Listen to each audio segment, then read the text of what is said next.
time tayo mga kapatid. Meron tayong hibiscus tea or yung gumamela tea. Kulay pula, kulay dugo. Pero healthy yan. Maraming health benefits yung gumamela tea.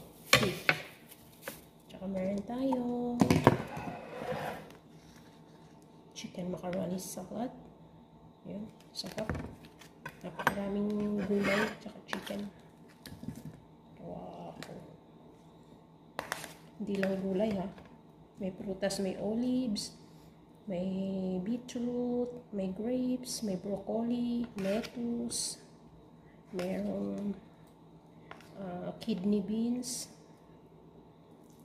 may potato. Wow, so healthy salad. So yummy. Tama na to sa atin. Isang pinggan. Mostly gulay. So yummy. Mas maraming gulay kaysa sa pasta.